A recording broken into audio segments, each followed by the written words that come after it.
इयत्ता 9वीं के मेरे प्रिय छात्रों, कल मैंने आपको ए सखी इस कविता का कुछ भाग देखा था और इस कविता के कवि है आमिर खुसरो। उन्होंने जो मुखरियाँ दी, पहेलियाँ दी हैं, उन पहेलियों के माध्यम से उन्होंने जो भी छात्रों के लिए एक बुद्धि चातुर्य की परीक्षा लेने की कोशिश की है, तो कुछ भाग हमने कल देखा था। आज जो शेष भाग हैं वो आज हम आगे चलकर देखने वाले हैं। तो हम यहाँ तक आए थे, बेर बेर सोवती जगावे, ना जागू तो काटे खावे, व्याकुल हुई मैं हक्की बक्की, हे सखी साजन ना सकी मक्की। यानी जो भी ऐसी साजन सखी जो हैं वे बेर बेर यानी समय समय यहाँ आपको जगाती हैं, ये आप सबको मालूम है। और ये जगाने के लिए तो अगर जो ना जागो तो काटे खावे, तो लोग उससे व्याकुल करती है मक्खियाँ। तो ऐसा कौन है? तो ये मक्खी है। ये मक्खी आप सभी को मालूम है। ये मक्खी आपको घर में कितने परेशान करती है, हमेशा जगाती है, अच्छी तरह से सोने नहीं देती। तो ऐसे एक साजन या व्याकुल होने के लिए वो हक्की बक्की करती है, यानी आश्चर्यचकित करती है। तो ऐसे ये जो साजन है, सखी है, ये कौन है? सखी नहीं है, साजन है, साजन वाजन कोई नहीं है, तो ये है मक्खी। यानी मक्खी आप सभी को मालूम है। तो उसी प्रकार आगे क्या कहते हैं? अति सुरंग है रंग रंगेलो, हे गुणवंत बहुत चटकीलो, राम भजन बिन कभी न सोता, क्यों सखी साजन ना सखी तोता। यानी यहाँ अति सुरंग रंग रंगीला होता है, यह गुणवंत होता है, बहुत गुणवान होता है, राम का भजन गाता है, राम के भजन के बिना वह सोता नहीं। और ऐसा जो साजन है, ये कौन है? ये साजन वाजन कोई नहीं है। तो ये आपके घर में कोई लोग पालते हैं तोता। ये तोता आप सभी को मालूम है। तो तोते का वर्णन यहाँ किया है, ये पहेली दी है तोते पर। तो वह अति सुरंग होता है, रंग रंगीला होता है, गुणवंत होता है। और ऐसे गुणवंत तोता क्या करता है? तो राम भजन बिना, ये राम की प्रार्थना करने के बिना वह सोता नहीं। तो ये सखी साजन से साजन वाजन कोई नहीं है। तो ये कौन है? ये तोता है। ऐसा वह कहते हैं इस मुखरिया में। और आगे की मुखरिया क्या है? अर्ध निशा वह आयो भौन, सुंदरता वरे न कवि कौन, निरखत ही मन भयो आनंद, क्यों सखी साजन ना सखी चंद। यानी ये चंदा जो होता है, चंदा, चंद का मतलब चंद यानी चंद्र। यानी चंद्र का भी वर्णन यहाँ उन्होंने किया है। अर्ध निशा, निशा का मतलब रात, निशा यानी रात। अर्ध निशा, अर्ध रात को वो आता है, यानी उगता है, आप सभी को मालूम है। और सुंदरता बड़े कवि कौन?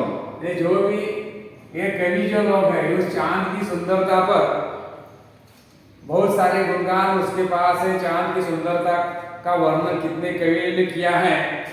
और निरखत ही मन भयो आनंद, सिर्फ देखते रहकर मन में जो आनंद होता है, इतना आनंद होता है रात के समय आता है। ये रात के समय आता है, इतना आनंद देता है, जगाता है सभी को। और ऐसा कौन है? तो ऐसा ये है, साजन वाजन कोई नहीं है। तो ये चांद है। और चांद का वर्णन भी इस मुखरियों के माध्यम से उन्होंने ऐसा किया है कि वह आध रात को, यानी आधी रात को वह आता है। और आधी रात को आने के बाद वह सभी को जगाता है और जगाकर इतनी आनंद की बात जो है वो चंदा सभी को इतना आनंद देता है कि जब सब लोग उन्हें आनंद में रहते हैं और सबको वह ऐसा साजन वाजन कोई नहीं है। तो ये कौन है? ये चांद है। ये चांद का भी वर्णन इस मुखरियों में उन्होंने किया है। आगे की मुखरिया जो है इसमें कवि क्या कहते हैं? शोभा सदा बढ़ावन हारा, आखिन से छिन होतन न्यारा, आत पहर मेरो मनोरंजन, क्यों सकी साजन ना सकी अंजन। यानी यहाँ मनोरंजन यानी मनोरंजन मनोरंजन का मतलब है मनोरंजन। और ये कौन है? तो ये अंजन है। अंजन यानी काजल। अंजन का मतलब है काजल। शोभा बढ़ाता है, सौंदर्य बढ़ाने का काम करता है। शोभा सदा बढ़ावन हारा, आखिन आखिन मतलब आँख। आखिन आँख से छीन जब लगाते हैं तो छीनना आसान नहीं है। तो आँख में लगाने से सुरमा अंजन जो है वो सुंदरता बढ़ाता है, सबको प्यारा लगने के लिए प्रयत्न करता है। आटो पहर मनोरंजन करता है। तो ऐसा कौन है? ऐसा कोई दूसरा तीसरा कोई नहीं है। ये साजन वाजन नहीं है, तो ये है अंजन यानी काजल सुरमा। तो ऐसे अंजन का भी वर्णन इस मुखरियों के पहेलियों के माध्यम से उन्होंने यहाँ वर्णन बहुत अच्छे ढंग से किया, अच्छी तरह से किया है। और आगे की जो मुखरियाँ हैं, जीवन सब जग जासो कहिए, वहाँ बिनु नेक न धीरज रहिए, हरे छिनक में हियत की पीर, क्यों सकी साजन ना सकी नीर। यानी नीर का मतलब है पानी। नीर यानी पानी। तो पानी के बिना सब सजीव सृष्टि को पानी का इतना महत्व है। पानी हमारा जीवन है। तो पानी कितना हमें धीरज देता है और धीरज देकर सभी को प्रसन्न करता है। ऐसा मेरा साजन है, सबकी प्यास जगाता है, सबका आनंद देता है, सबको धीरज देता है। यानी ये नेक है। नेक यानी ईमानदार, प्रामाणिक। ऐसा जो पानी है, इस पानी का वर्णन इस मुखरियों के माध्यम से यहाँ कवि ने किया है। तो ये कोई साजन वाजन नहीं है, तो ये है नीर यानी पानी। पानी का वर्णन बहुत ही अच्छे ढंग से इस मुखरियों में किया है।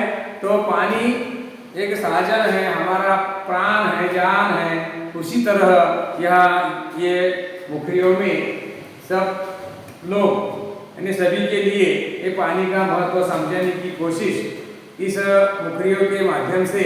ये साजन वाजन कोई नहीं है, तो ये पानी यानी नीर है। और अंत में कवि क्या कहते हैं? आखिरी जो पहेली है, बिन आए सब ही सुख भूले, आए तो अंग अंग सब भूले, सिरा वही लगावत छाती, क्यों सकी साजन ना सकी पाती। यानी यहाँ कवि ने जो वर्णन किया है, यह वर्णन बहुत ही अच्छे ढंग से किया है। जब वो आता है तो सारे अंग फूल जाते हैं और तब हम उसे छाती से लगाते हैं, कितना प्रेम करते हैं, गले लगाते हैं। ऐसा एक साजन है। इस साजन के लिए सब कुछ अपना सर्वस्व निछावर करना पाते हैं। ऐसे साजन के लिए कवि ने यहाँ ऐसे वर्णन किए हैं। तो प्रस्तुत कविता में कवि आमिर खुसरो उन्होंने कुछ ऐसी पहेलियाँ दी हैं। इन पहेलियों के माध्यम से कवि ने यहाँ सबको एक ऐसा मनोरंजन किया है, एक बुद्धि चातुर्य का दिखाने के लिए ये परीक्षा लेनी छात्रों की, इसलिए यह कविता आपको दी है।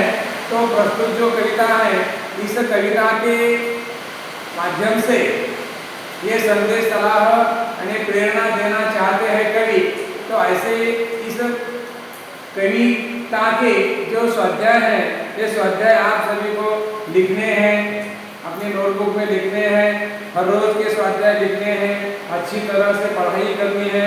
और यहाँ ये कविता समाप्त हो चुकी है। धन्यवाद, मैं यहाँ रोकता हूँ।